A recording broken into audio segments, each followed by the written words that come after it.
En el nombre de Jesús, amén. Mateo capítulo 4, versículo 1 a 11. En el nombre de Jesús, amén. ¿Cuál es el primer mandamiento? Amarás al Señor tu Dios con todo tu corazón, toda tu alma, toda tu mente y con toda tu fuerza. Lutero enseñaba que todo pecado es en el fondo una ruptura de la confianza en Dios. En estas tres escenas, Satanás intenta que Jesús deje de confiar en su bautismo, donde el Padre le dijo: esto es mi Hijo amado en quien tengo complacencia, para que intente probar su identidad por otros medios. La tentación del vientre, el pan. El trasfondo del Antiguo Testamento, en el libro de Éxodo, capítulo 16, no tentaréis a Jehová vuestro Dios como lo tentáis en Masá. Israel murmura porque tiene hambre. No confían en que Dios, quien los sacó de Egipto, los mantendrá vivo. Llaman al desierto lugar de muerte. La trampa de Satanás: si eres hijo de Dios, el diablo apela a la necesidad física para que Jesús use su divinidad de forma egoísta. Es la tentación de convertir la fe en una herramienta de consumo. Jesús responde con Deuteronomio capítulo 8, versículo 3. Y te afligió y te hizo tener hambre y te sustentó con maná, comida que no conocía, tú ni tus padres le había conocido, para hacerte saber que no solo de pan vivirá el hombre, mas de todo lo que sale de la boca de Jehová vivirá el hombre. Eso significa que la verdadera vida no solo depende de las circunstancias materiales, sino de la promesa de Dios. El pan alimenta el cuerpo, pero la palabra de Dios sostiene la existencia misma. Jesús se niega a ser un Mesías del bienestar, que solo viene a llenar estómagos. Un ejemplo, la tentación moderna. Si no tienes éxito, si no tienes dinero o seguridad material, Dios te ha abandonado. Es la voz que te dice que tu valor depende de tu productividad o de tu cuenta bancaria.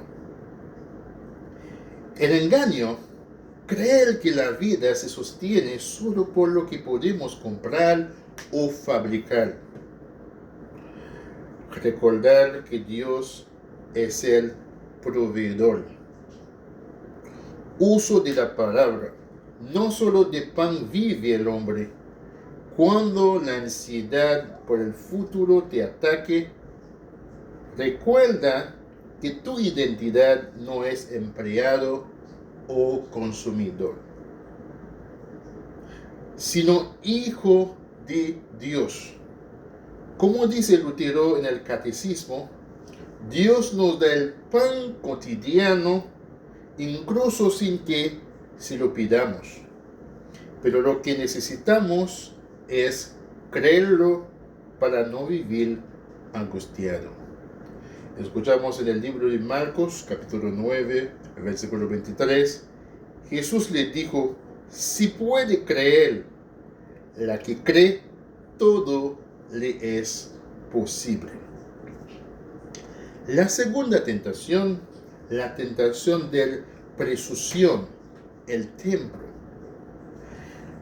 El trasfondo del Antiguo Testamento, en el libro de Éxodo, capítulo 17, versículo 7, en Masá, Israel dice, ¿está pues Jehová entre nosotros o no? Exigen un milagro para creer que Dios los acompaña.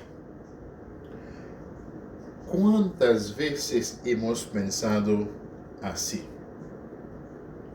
La trampa de Satanás, el diablo aquí usa la Biblia citando el Salmo 91, pero la usa mal. Le dice a Jesús, fuerza la mano de tu Padre.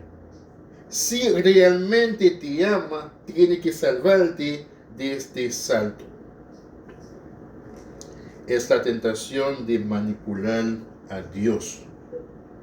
Jesús responde con Deuteronomio capítulo 6, versículo 16. Aquí vemos la distinción entre la fe y la presunción. La fe confía en Dios sin ver señales. Teología de la cruz. La presunción exige que Dios se porte como un siervo que hace trucos para nosotros. Jesús se niega a poner a prueba lo que el Padre ya declaró en su bautismo. Un ejemplo, la tentación moderna. Si Dios me ama, tiene que sanarme ahora mismo, o darme ese trabajo, o hacerme que mi vida sea perfecta. Es tratar a Dios Padre como un cajero automático o un seguro de vida. El engaño, pensar que la fidelidad de Dios se mide por lo bien que nos va en la vida. Si sufro, es que Dios no está. No tentarás al Señor tu Dios. No necesitamos lanzarnos al vacío para ver si Dios nos atrapa. Dios ya demostró su amor en la cruz. La fe descansa en lo que Dios ya hizo, no en lo que nosotros queremos que haga para probar su amor. Escuchamos en el libro de Hebreos capítulo 10, versículo 12. Pero Cristo, habiendo ofrecido una vez para siempre un solo sacrificio por los pecados, se ha sentado a la diestra de Dios. El hecho de que esté sentado simboliza que el trabajo terminó. La tentación del poder. La tercera tentación. El trasfondo del Antiguo Testamento es el eco de la idolatría en el Sinaí, en el libro de Éxodo capítulo 32. Israel se cansa de esperar a Dios y se fabrica un becerro de oro para tener un Dios visible y rápido. La trampa de Satanás ofrece el camino corto. Tirar el mundo sin necesidad de ir a la cruz. Es la tentación de la gloria sin sufrimiento. Jesús responde con Deuteronomio capítulo 6, versículo 13. Esta es la batalla final por el trono del corazón. Para Lutero, el diablo es el mono de Dios que siempre quiere ser adorado. Al rechazar los reinos, Jesús elige el camino de la humildad y la muerte. Nos enseña que el reino de Dios no viene con ejércitos ni política, sino con el servicio y el sacrificio. Un ejemplo, tentación moderna. Haz lo que sea necesario para encajar, para tener influencia o para ser admirado.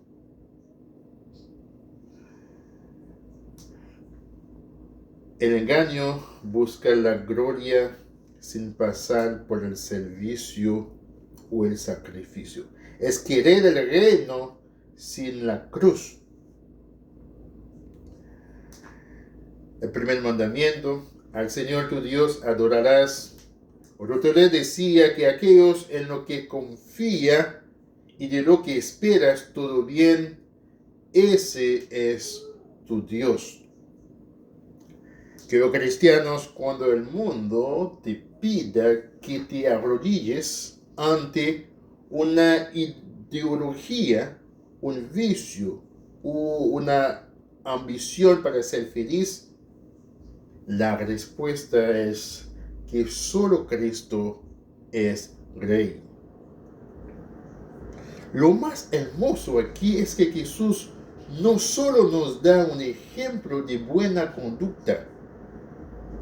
Cristo es el Israel fiel, donde tú y yo dudamos de Dios cuando nos falta el dinero, cuando pedimos pruebas a Dios de su amor, cuando buscamos el éxito a cualquier precio. Jesús se mantuvo firme por nosotros. Esta historia no es solo un ejemplo moral de cómo resistir al diablo, sino una demostración de que Jesús hizo lo que nosotros somos incapaces de hacer.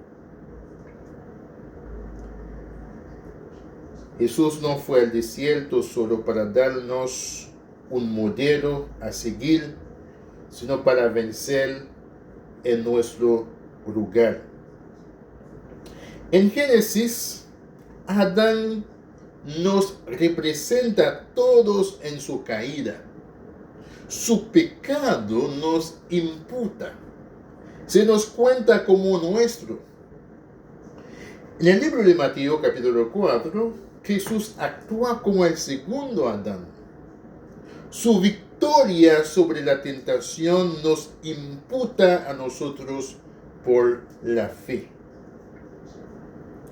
Dios no te mira a ti y tus fracasos frente a la tentación, sino que mira la victoria perfecta de Cristo en el desierto. Fíjense cómo Jesús responde al diablo. Nota que Jesús no argumenta con lógica humana ni con visiones místicas, sino únicamente con la palabra escrita. La trampa del diablo, al igual que con Eva, con que Dios os ha dicho. El diablo intenta separar a Jesús de la palabra de Dios. Intenta que Jesús busque seguridad fuera de lo que Dios ha declarado.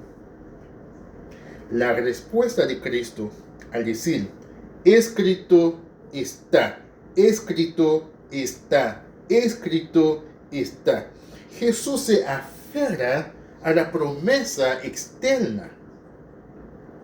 Esto nos enseña que la fe no se basa en sentimientos o experiencias, sino en la promesa objetiva de la Escritura.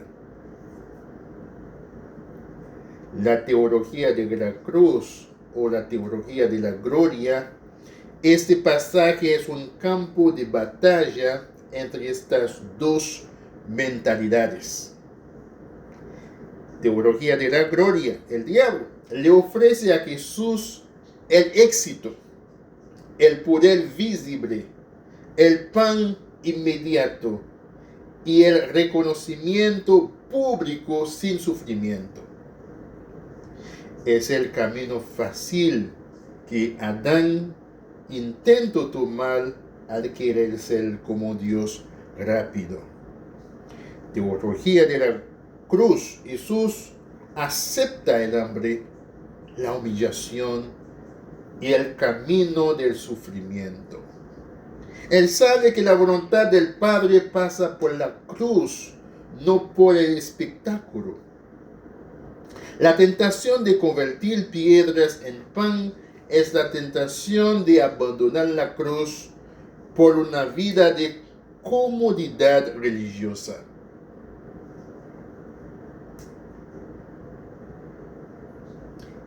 El Anfechtung, la lucha espiritual, Lutero usaba la palabra Anfechtung para describir esas crisis de fe donde uno siente que Dios lo ha abandonado o que está bajo juicio. En el desierto Jesús experimenta el Anfechtung máximo. El diablo ataca su identidad. Si eres hijo de Dios, Jesús vence no por su fuerza de voluntad,